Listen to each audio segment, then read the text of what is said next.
afternoon, everyone, and welcome to another edition of RecruitMilitary Live, a continuing series of live broadcasts covering all things military transition, veteran employment, mil-spouse employment, and much more.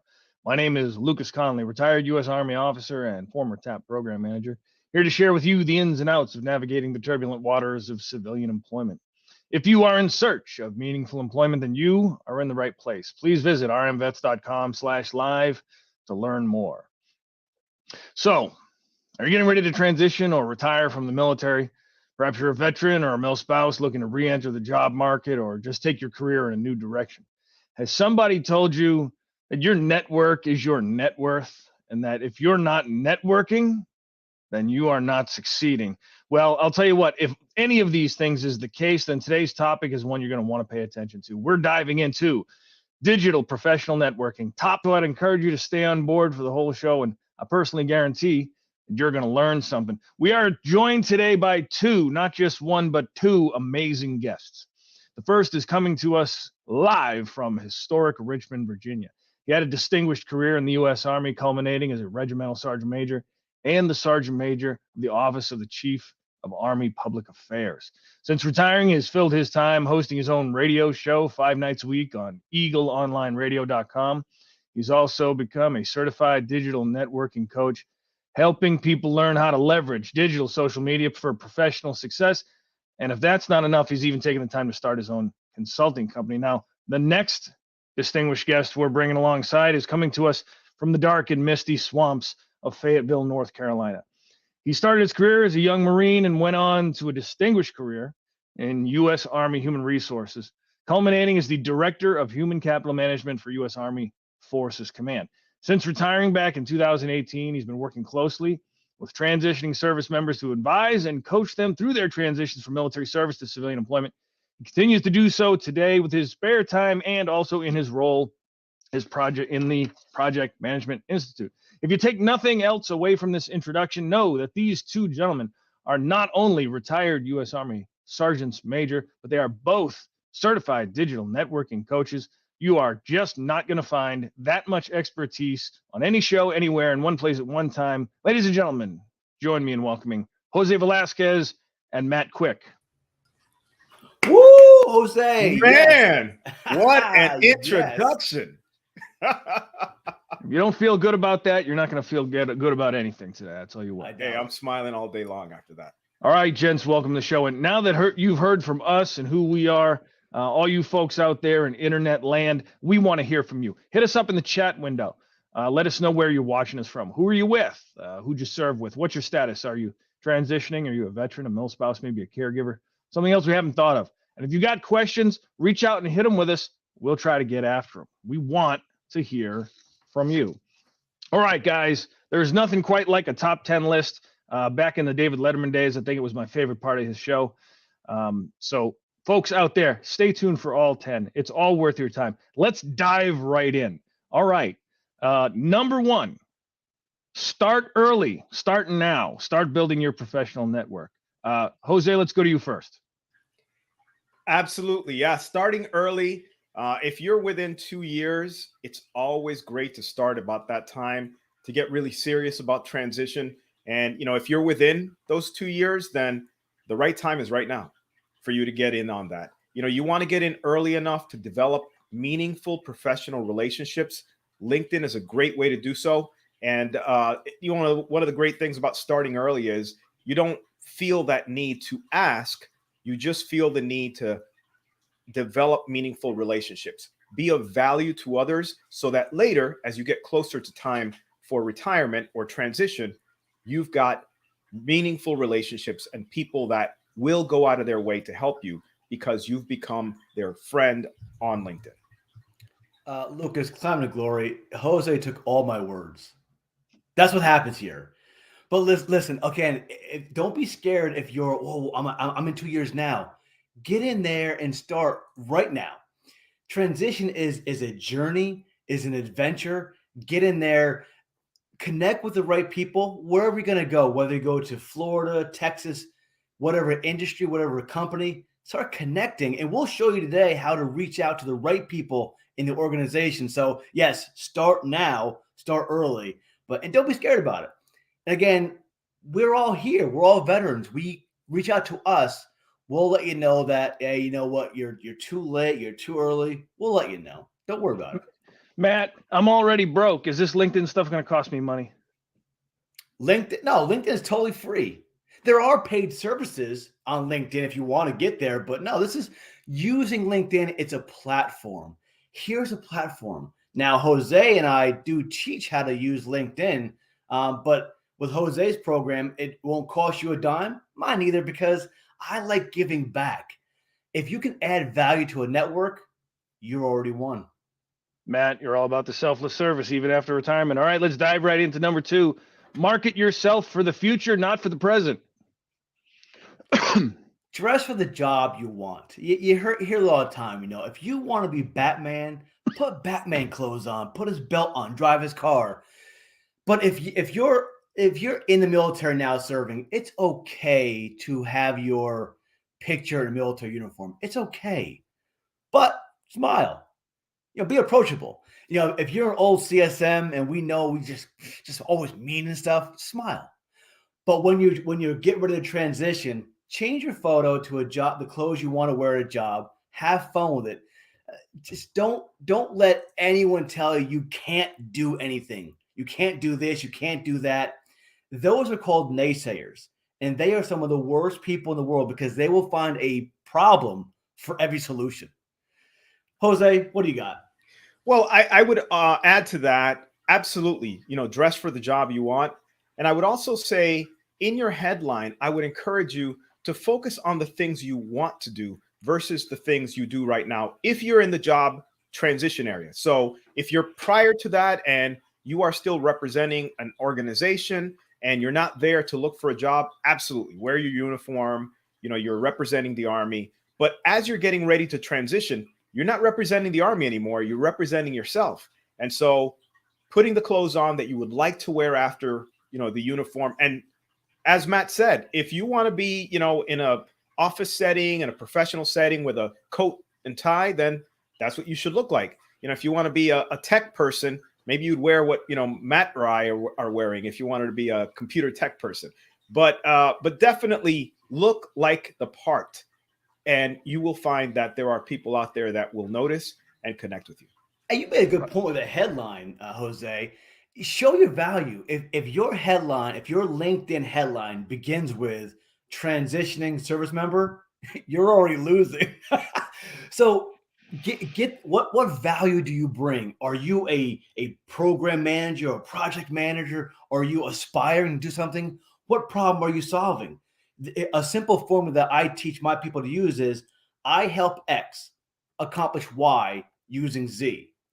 I coach people through career transition. I don't use Z because that's what we talk about, but I help X accomplish Y. Make that stand out in your headline, because on LinkedIn, your photo is so visible than your headline. People will see quickly, oh, Matt helps career transition. Oh, yeah, I do. And then they go down to the about section. That's later on, though. Hold on. All right, absolutely. You know, those hiring managers out there, there's nowhere in their organizational chart is there a spot right above project manager that says transitioning service member. They're not looking to hire. They need a human resource professional. They need a project manager. They need a program manager. They need a supervisor. So let's understand what. Number 3, understand your brand. Tell me a little bit about branding, Matt. So last night I taught a personal branding and networking class to women in cybersecurity. And so cybersecurity professionals kind of hold things back. They don't want their photo. They don't want their last name. But we work through that. So really, personal branding is really about who you are. I've got some notes here that I had last night, but it's really about your personality. You know, who you are. That's your brand. And if you're not authentic, you're already losing.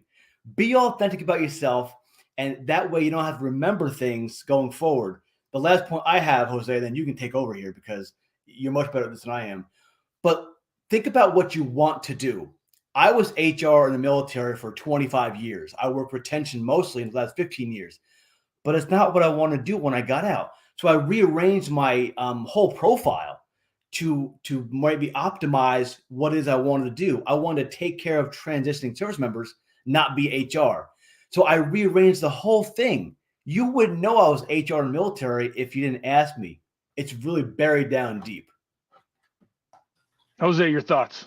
Yeah, I would say, again, I absolutely follow absolutely everything that Matt said. I would also add that, one of the things that LinkedIn and every other platform have, right, is they're flat. They're two-dimensional. But when you start branding yourself, you become a real human being behind those words. You become three-dimensional in people's minds. They start getting to know you. And it gives you an opportunity to start focusing on becoming an I, a me versus a we and us, which is very difficult because the longer you've been in the Army, the more it's all about we and us. And that's right. That's the way to do it while you're in the service. But as you begin to transition, you have to become your own person. You have to go back to figuring out who you are. And when you do, that's who you become on LinkedIn. A personal branding is really it's a pie method. It's your personality, your identity, and your expertise. If you can show those things, your personal brand really goes up. And quick point about social media. If you're looking to create a personal brand, I'm not saying LinkedIn is the only source you want to go to. It's what I use. But LinkedIn and TikTok are two of the fastest moving social media platforms out there for content creators or people looking to create their brands, because there's not enough content for its users. So think about if you're on TikTok or LinkedIn, you may see the same thing over and over again, or you may see posts from a week ago. That's because there's not enough content. So if you want to share your experiences, create content, your brand will grow a lot faster on LinkedIn and TikTok than it would on Twitter, Facebook, and Snapchat. Awesome. Thanks, guys. All right, let's keep moving the ball forward here. Number 4, make meaningful connections. Jose, lead us out of the gate. Yeah, this starts with, as I shared earlier, this starts with when you open up your LinkedIn account. If it's 2 years out, that's great. I mean, 3 years, 4 years, it doesn't really matter. You want to start as early as possible. Definitely if you're within that 24-month period, though. But it's really all about beginning to connect with people who have similar interests, maybe work in the same industries, have the same mindset. And how do you do that? Well, you start networking. You start looking at other people's content.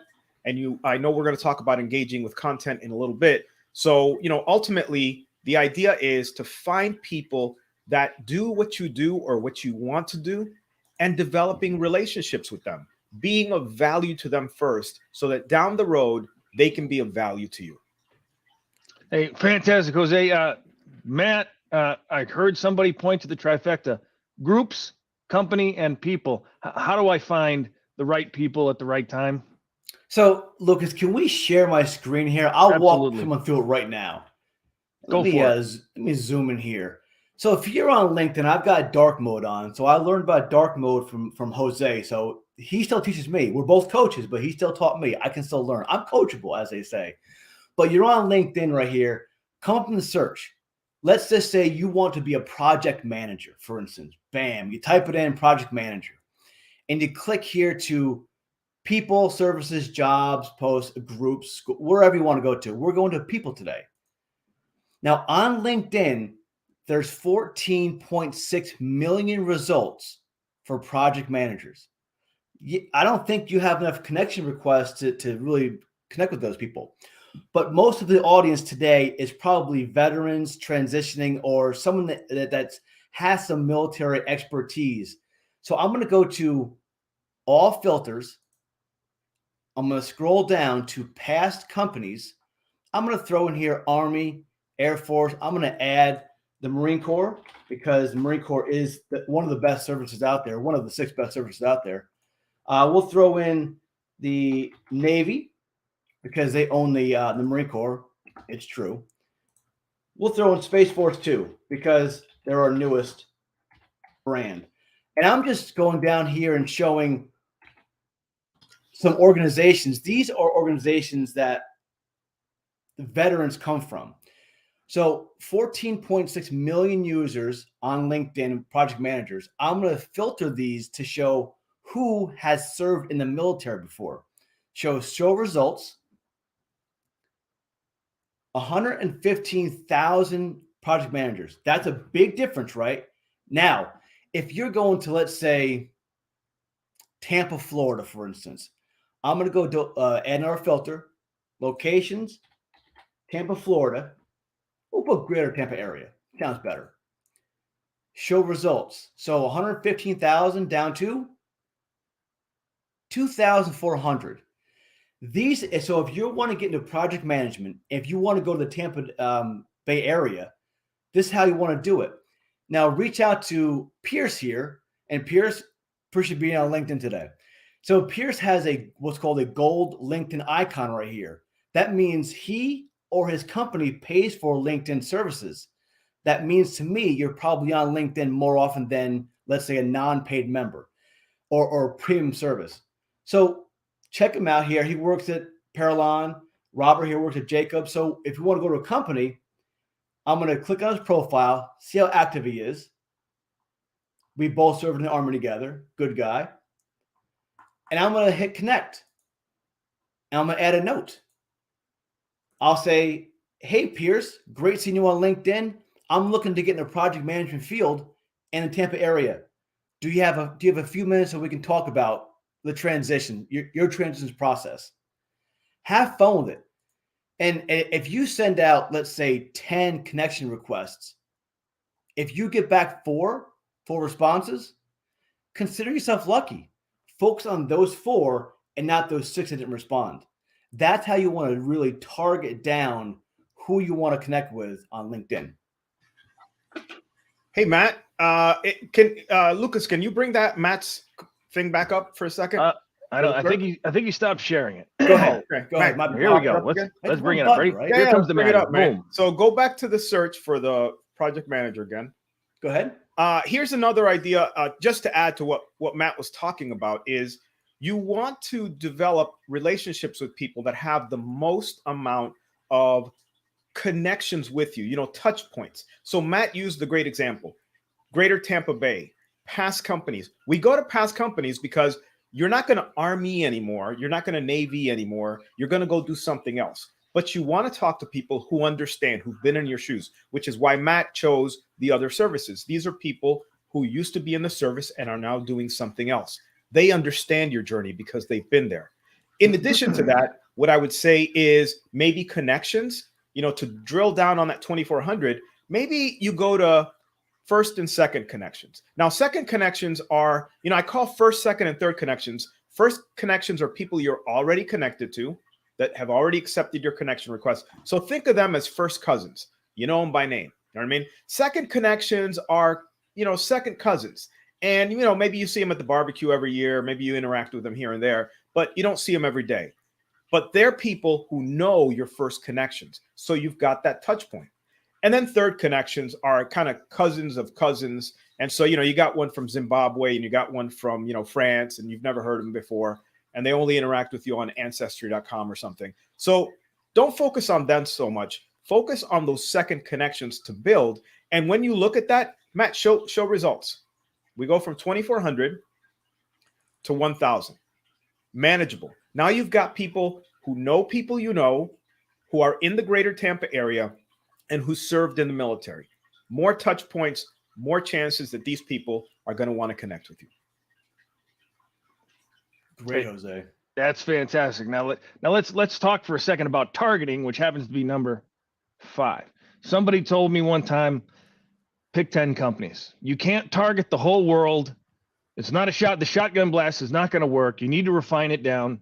Pick 10 companies or pick 5 companies. What are they talking about, Matt? So really, you've got to focus on what you want to do. The days of I'll do anything are over. If you search LinkedIn for job, anything, I guarantee it won't show up. So think about that. So you got to think about where you want to work. So let's say you want to go to Tampa. You want project management. Now, which companies in the Tampa area do you want to work with? Oh, any company. No one can figure out for you because nobody wants that responsibility on their shoulders. That's on you. You've got to research. Talk to people in companies that are in Tampa area. Have those informational interviews. Just have, hey, John, how's the culture in Jacobs? How's the culture here? Have those conversations. What are the benefits? What's the salary ranges in the companies you want to work with? Have those conversations. As you transition those informational interviews, the actual job search may be a part-time job going into a full-time job. You got it. You got to take it though. But and I don't use 10, Lucas. I use 5. Pick 3 to 5 companies you want to work with, and stop thinking about the stars in the sky. Listen, Amazon's, Walmart's, those huge companies, they'd be great. But you've been a cog in the wheel, in the military wheel, for decades. Why would you want to do that again? Great. Some people want to. I understand that. But your immediate impact will be felt at a small or medium-sized company. And then those interview processes go from maybe 5 to 6 rounds to 2 to 3. So think about what size company you want to work with. And you can go with the Tampa Chamber of Commerce. They have lists of companies that are small, medium, and large. Go with them, have the conversations. But Jose, what else you could add to that? Because I try to take all your time. Yeah, I want to let me go ahead and target Jose here. Let me dial in his front site post. All right. Who am I connecting with these companies? The COO, the CEO, the president? I mean, how do I know these 6-figure C-suite guys are going to give me the time of day? That's a great question. So first, thank you to everybody who's in the comments, sharing thoughts and ideas. And thanks for letting us know where you're coming from. I appreciate it. Love it. I got some people who are in spots I've been before. Very cool. I hope that you continue to share your thoughts. And if you have any questions, I know that's not my job. That's Lucas's job, but I'm just throwing it out there. But listen, as far as targeting, what I would say is, use the search function. And as Matt showed you, when you go to the all filters area, you can also add a company name. So as you go through that process, as Matt shared with you, thinking about what you want to do and what companies you're interested in, once you figure out those 3 to 5, go to that all filters and add those companies. And if you add first connections, you may have friends already that work at that company. It'll show up. And if you don't, at least go to first and second connections and it'll show, who's in that company. Engage with those people if they're already your first connections. If not, look for people that have a similar job to the one you want to do. And sure, you can reach out to the CEO and COO and see if they'll interact with you. It never hurts, and you should never be concerned about reaching out to people above you in what some people would consider, these people are up here in the stratosphere and they'll never talk to me. Civilian industry is not like the military. While there is a hierarchy, a lot of people are going to want to reach out to you, especially if they're veterans, and so, absolutely reach out to them. But I would say reach out to people who do the thing you do or you want to do, because they can give you direct advice. Hey, Jose, project manager in this company, this is what it means. You reach out to them and do an information interview, ask them for their time. And you say, okay, look, I'm getting out of the Army. I want to be a project manager. I'm going to be in Tampa. Man, you got the great job. You're doing exactly what I want to do. How do I get in there? Like, what should I expect? Is it what I think it is? And that person will likely share their experience with you because they want you to succeed. They're veterans. They want you to succeed, and they can give you additional information. And I'll tell you, Matt did that HR thing, and, HR is so humongous, and there are all these sub jobs. And, Matt looked across the board. Matt, I don't want to speak for you, but he looked across the board and made decisions based off of, okay, this is what this does. This is what that does. Some of that translates to the civilian world, but man, some of it doesn't. It's just totally different. The way to figure that out, talk to people who are doing the thing you want to do. They'll tell you whether or not it is what you think it is, so you can move forward. Yeah, they might give you some information. What's that, brother? Go ahead. Can I add a point? So, of course, going to the CEOs of companies, you probably won't reach the 400 to 500 companies eventually or upfront. But if you go to a CEO or an EVP of a small or medium company, and you follow them on LinkedIn, you're not connected, you follow them and you engage with the content, they may already know you. So reaching out to a CEO of a small company is probably easier. And if you really have that value they need and you show that value, they'll say, you know what, Matt, I want you on my team. Let's talk. And that talk is now a all job offer. So don't be afraid of titles. We're all human beings.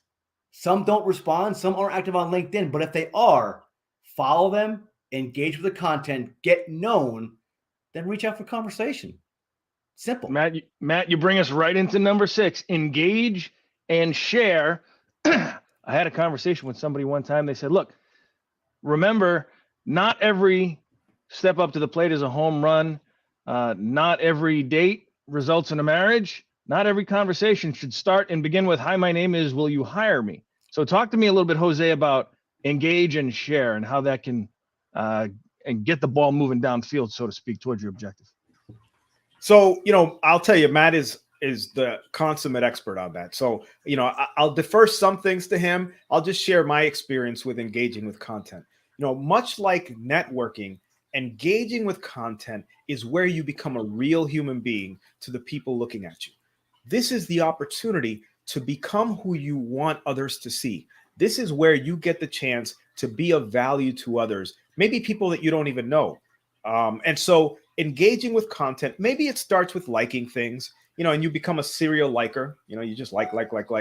And that's okay. At least your name starts popping up. But what I'll tell you is, connecting with people, engaging with their content, at least with comments. Just share a comment. Tell people what you think about what they said, preferably something nice. If you really have some sort of additional information, or you have a respective or respectful, other opinion, that's okay. But remember, these are people that you want to engage with in a positive way. So if you can, I would say definitely look for opportunities to engage with that content so that they get to know you. It's exactly what Matt said. You become a known entity when you begin to comment on other people's posts. They start seeing your name. And now if you follow them and at some point you connect with them, they'll see your name and be like, oh, yeah, Matt, I know that guy. I've seen his comments before. They're much more likely to accept your connection request. And then finally, writing content. I know a lot of us are scared to do that, especially coming out of the military, because everything has to be perfect. Every word, cross your T's, dot your I's, and it better be, exactly what your hierarchy wants you to say. That's not how it is as you're transitioning. I'll stop there. Let it Matt do the rest.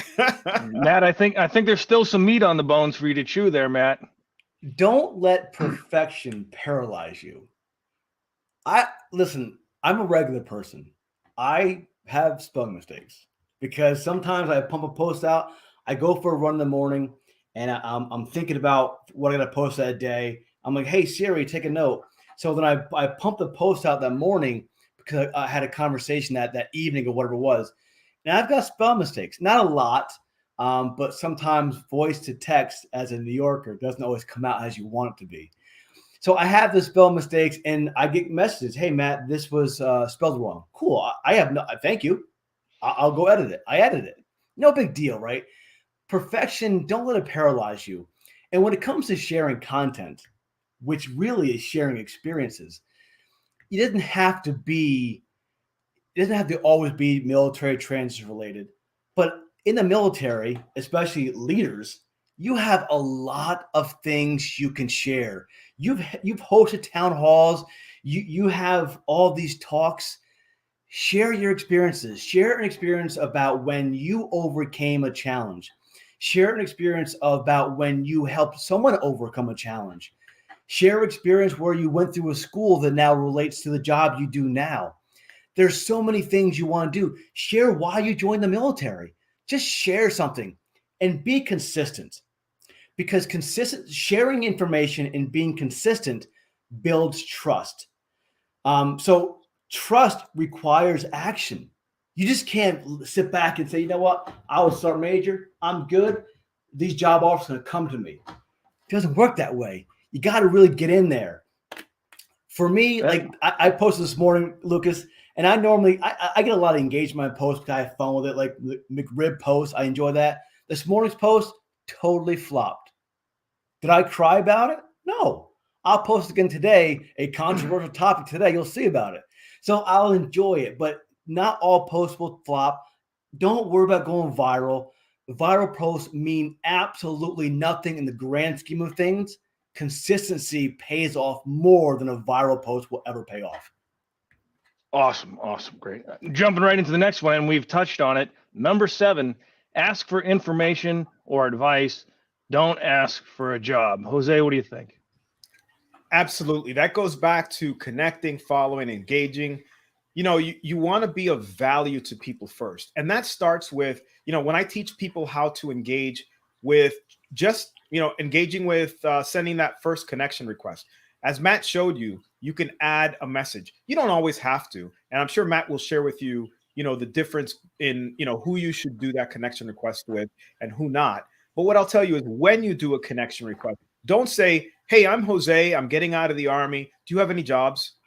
Because the person's going to be like, oh my God, this guy just wants to connect with me because of, who I am in my business world. I don't know if I want to connect with this dude.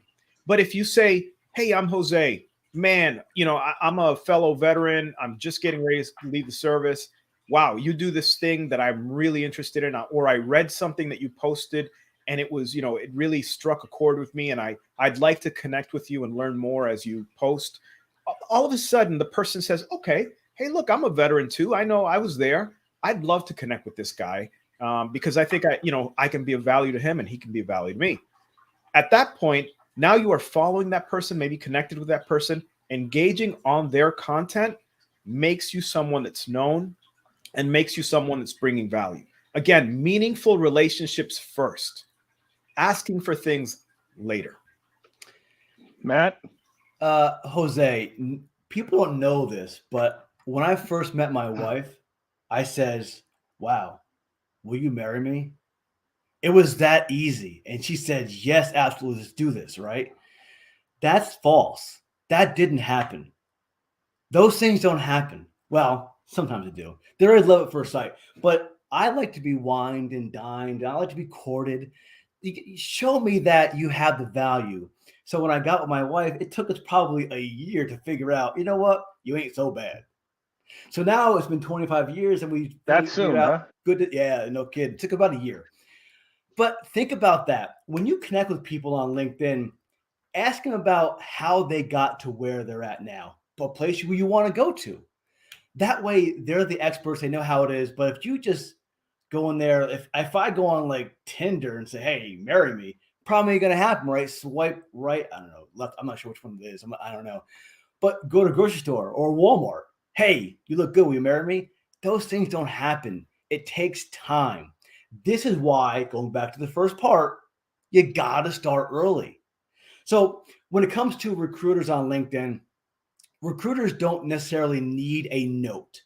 Now, a recruiting manager may, a VP of recruiting may, but recruiters don't need notes, because if you connect with a recruiter, you're now in their network and you're now in their network. It's a mutual beneficial thing. So you being talent are now in their talent pool. They can reach out to you. And as they post content, jobs, opportunities, you'll see that. So recruiters don't necessarily need notes. Just hit connect, but engage though. And let's say if they post a great opportunity that just doesn't fit your need, but you know somebody that it might, send that to them. Hey, John, I this isn't for me, but I think you like this right here. That's how you truly network and utilize your network. Don't just discount that. Share those things with other people. It helps you and it helps the recruiter. Everybody wins. Oh, absolutely. All right, let's jump into number 8 here. Number 8, leverage every tool in the toolkit. What else is in there in that platform other than just that search feature? So if I can share my screen, Jose and I can talk through this again. Yeah, absolutely. Let's do it. So I'm back in the home screen, and I go to here, the jobs platform. Listen, the jobs platform is phenomenal. It's not just jobs though. I'm going to click on this right here. And over here, as I search for jobs, I can save the job. All my saved jobs are here now. I get weekly alerts on the jobs that I've saved. I can go see what people make. Okay, it's not an individual thing. It's more of a range. So if people input their information there, it may show up here. Skills assessment. These are things that you can do tests you can take, mini tests to really increase your profile. Interview prep. Now, Jose, you know this is awesome right here, right? So interview prep is you come here and you can pick what's your greatest strength, for instance. So I can practice this. I can write a response or take a video, and I can send those responses to Jose, my career coach. Jose, what do you think about this answer? He can say yay or nay or try again. Why should we hire you? Right here, do it again, practice and get feedback. Or scroll down. If you're premium, it'll show you sample answers. Here it is in a written form, or right here, video form. There's sample answers. So this is one of the resources that LinkedIn provides that is invaluable. Come back here. And do you want to talk about the resume builder and how to search, Jose? Absolutely. Yeah. So the resume builder is terrific because it gives you an opportunity to create resumes ahead of time for particular jobs that you might be interested in. For example, we talked about, CEO. Yeah. You want to be a CEO? Listen, I'm pretty bold, right? Let's give it a shot. Let's do it. CEO, right? So you hit apply. And now what it does is it looks through your profile and basically creates a resume off of your profile. In addition to that, you get resume insights on the right-hand side. And what it'll say is, hey, these are the things that are on your resume that are good, positive, right? Found on your resume. These are words that people who are looking for CEOs would like. In addition to that, it gives you some suggestions. Hey, these are words you probably didn't add, but these are words that you probably should add. Hint, hint. Okay. So these are the things you definitely want to add somewhere within your resume, or excuse me, your profile, because they'll show up here. The other thing is where I lack, Jose, right? Yeah. I cannot be a CEO. I don't know budgeting. You don't have budgeting, man. So you add those if they make sense, right? So you add that information. In addition to that, as you add the information that makes sense, what you'll notice is any information that you change on this page does not change your profile. This is designed for you to create and save a resume specific to CEO. And so you can make changes. And Matt, if you go up and hit show my profile at the top, preview right there.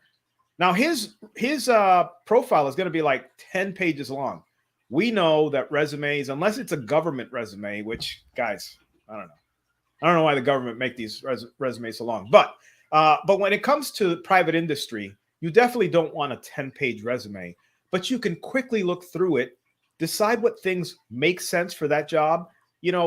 Matt being a infantry, rifleman back in, his Marine days may or may not be the skills that he needs to become a CEO in a particular industry. So he may be able to take some of that information off.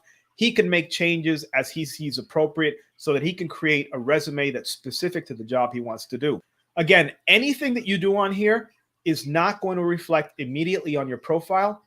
So you can save this, change it, save it. You can preview it. You can print it out, and you're ready to rock. Once it's saved, it's ready to go. Anytime that you need a CEO resume, boom, there it is. Project manager, boom, there it is. And you can just quickly type some things that are specific to the job that you're looking for, but they're ready for you. They are ready for you right on the spot. Now, if you want to go over, let's say you want to be a project manager, for instance. So I'm going to go to the jobs platform, type in project manager. And let's just say you want to work with, I don't know, we'll see Jacobs right here. That's fine. Since you're in Albany, it's close to Lucas there. Click on this. Now in here, you'll see what's required of the job. Oh, look at that. Servant leader. It does exist. So you come down here, it tells you, you can actually take some of these words, put it into your resume, not plagiarize, but borrow some of the words, use the language of the industry you want to get into. That way it optimizes your resume and or your LinkedIn profile. But come here and let's just say you want to work with Jacobs, for instance. So I want to come here and so I've got 45 connections in Jacobs. So I'm going to click on these guys right here and girls. And let's say I want to get a job there. Now it quickly searches people, my first connections at the company I chose. I can now reach out to these people, say, hey, information interview, I'm looking to get a job there now. If they love you, if like, you know what, this is the job for you, they can what's called refer you to the job, and they could get a bonus. This is where sometimes money speaks. This is why the spray and pray method of applying for jobs, this outdoes that any day of the week. And that's just one quick way to search jobs on LinkedIn, but you got to get on here and check it out. If you have LinkedIn Premium, if you scroll down on the job, you may get some insights down below here about the salary, where you rank in the information flow. There's so many things down here at the bottom that could be of assistance to you. So think about that the next time you're on LinkedIn. Use a jobs platform. It's a great tool, great resource, and it's free for the most part. Awesome. All right. We got 2 more left, folks. Hang in there. We're almost to the finish line. Number 9, use the various platforms as a learning opportunity. What kind of learning opportunities can we find out there? Jose? Yeah. So use the platforms specific to the things you want to do. As Matt shared with you at the very beginning, we focus a lot on LinkedIn because it just happens to be our bread and butter. I personally don't think that there is another platform that brings people together as well as LinkedIn to provide them a professional environment for them to interact. And you can tell because a lot of times people will come up with some silly, post that really is, either difficult for people to appreciate or, is got, some sort of a, topic that is going to, develop into something ugly. And people will call people out, hey, man, that's not really appropriate for LinkedIn. Now, don't get me wrong. People can post whatever they want, but inevitably, people are really policing the page because they want to keep it professional and they want to keep it meaningful, which is awesome. So LinkedIn is great, but you shouldn't limit yourself. There are other platforms. By the way, there's also real life things like networking events that you can go to, engage with people. So it's not just online, but as Matt said, TikTok is a great way to look for short form engagement. If you follow them and then you follow a couple of cats as well, cat videos, that's fine too. But if you focus on people who are doing networking and job kind of positions, I think that you can engage there. But you don't stop there. I mean, go to Facebook, go to a number of others. Just have to cut through some of the silliness on some of the other platforms and really focus on what you're trying to do. And one thing that I've learned on LinkedIn is really when to post and specifically how to post. I'm not well educated. I've got my bachelor's degree, but I read on a rudimentary or very basic level. I'm more of a picture kind of video myself. So I'll try to write on an 8th and 9th grade level. That way most people can read it. So I don't use big fancy words. I don't know them. I don't use them because I try to get down just to what it is. And you may think some of these things are silly how they're posted on LinkedIn, like one line of text, space, one line of text, space, but it breaks the message down easier so people can read that. And when it comes to, let's say, a hook on LinkedIn, a headline that makes you want to click see more, that helps your content in the algorithm say more people are clicking see more. So we're going to show it to more people. So your first 3 to 5 lines of text is how you want to entice people to click on your stuff and read it. So if you say, good morning, happy Tuesday, LinkedIn hard mode day 2 of 20, that won't get people to really resonate. You got to think about, I did the craziest thing yesterday. I can't believe it's happened to me. Check it out. Well, now I'm interested. Now I want to see what it is. But that's how to post. And when to post, I was told initially, only post in the morning, never post on the weekends. I'm the kind of guy that says, I will do what the hell I want to do. So I post twice a day, And I specifically post on weekends. And a lot of engagements on weekends because people say don't post on weekends. Don't post. I do. More engagement. So find your own space. Find what works best for you. There's no science, algorithm. There's no science behind LinkedIn. Just post, share your experiences, have fun, engage with content, and your brand will grow from there. Hey, and if I could add one more thing, Lucas, before we go, ahead. and that is simply that when you're writing, I would tell you, as Matt said, that hook is so important. I call it the Seymour effect. So if you're writing and you post it and then you see that your words disappear under where it says see more, a lot of times people just aren't going to, especially if the first couple of lines aren't interesting. Are they going to hit see more? You got to give them a reason to hit see more. That's why the hook is so important. So you got to keep your stuff short. And the other thing is look for visuals. You know, a lot of times a post can be visually appealing if you add a photo or a short GIF that makes sense for what you're writing. I'm a silly guy. I write a lot of silly stuff, trying to keep people motivated and that kind of thing. So I'll post some GIFs sometimes, a photo that makes sense for what I'm talking about. That draws people in. That in your hook will give people a reason to see more. And yes, GIFs are professional too. All right.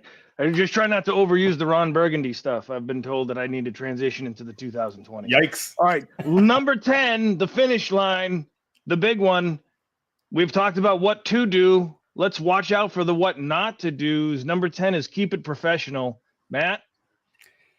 So what's that mean? What does professional mean? It really varies by person to person. One time I saw a scantily clad person on LinkedIn. In my newsfeed. I'm like, wow. To me, I didn't want to really see that. But what I saw was it was an OnlyFans page or person on LinkedIn that I wasn't connected to. One of my connections, though, liked or loved that content, that picture. So I didn't want to see that. So I just said, I told LinkedIn I don't want to see that. And if we can bring my screen back up, Lucas, I'll show you how that works. So very easy here, right? So Angela here, she's a first connection of mine, whereas Kevin isn't. He's a second connection. She celebrated his achievement here. So let's just say it's something you didn't want to see, whether it's political, whether it's, scantily clad people on LinkedIn. I'm going to click this ellipse up here. There's 3 dots. It's called an ellipsis. Click this. So if it's a content that I don't want to see, I can actually unfollow Angela. I can remove connection. I can mute Kevin for posting it in the first place, or I can hide or report this post. So when I click right here, I can tell LinkedIn I'm not interested in the author or the topic, or I don't want to see political content. What that does is that teaches LinkedIn what you don't want to see. The worst thing you can do if you don't want to see content is engage with that content. Don't do it. If you engage with content you don't want to see, LinkedIn thinks, my goodness, Matt wants to see more of that. Push more his way because it's engagement. So if you don't like it, report it, hide it, whatever, or scroll on by. That's what you don't want to do or don't want to see on LinkedIn. Now, for me, I don't post political stuff. But if you're in the political arena, post political stuff. That's just a rule that I have. But again, all these are individually basis. So think about what you don't want to see and don't engage with it. Yeah, and always remember that your resume, your job interview, as some people have said, your job interview begins the moment a member of that company knows your name. And whether you are in a boardroom with a copy of your resume in your hand and your slick briefcase on the table, or you're sitting at the house eating some Cheetos and posting a few funny pictures to your favorite social media platform, you can bet somebody's going to look at it, somebody's going to watch it, and somebody's going to evaluate what you're sharing with the world long before they decide whether or not they want to write you a paycheck. That's true. Well, folks, I wish we could keep going. We could stay on this all day, and I'm sure Matt and Jose would have a ton more stories and a ton more examples to give us. But We just don't have the time to do it. Gents, thank you on behalf of Recruit Military and for the folks that joined us today. Two fantastic retired sergeants major and digital professional networking experts, Mr. Matt Quick and Jose Velazquez. Thanks for being on the show. It's our pleasure. Thank you, Lucas. Thank you, Lucas. All right, guys. And if you haven't already done so, you see that little link that's going across the bottom of the page. Take the time to hit that website and you'll locate over 450,000 job opportunities from 16,000 employers in our network around the world and around the corner. www.recruitmilitary.com. You go to that website and you're going to find information about job fairs held monthly, nationwide, in person, and a huge library of content, all designed to help veterans and transitioning service members and mil spouses find meaningful employment opportunities. All right, folks, tune in next week. Oh, wait a minute. That's Matt. Matt, what are you doing in there? Let's try this one more time. That's the joy of going live. You never know what's coming next. Tune in next week as we're joined by a living legend, the 12th Sergeant Major of the Army, Mr. Jack Tilley. He's going to be providing us with his unique perspective on military transition and life in the civilian employment market. Gents, thanks for coming. And for all the folks that joined in, thanks for being here. This is Lucas Conley for Recruit Military Live. Until next week, good luck and Godspeed.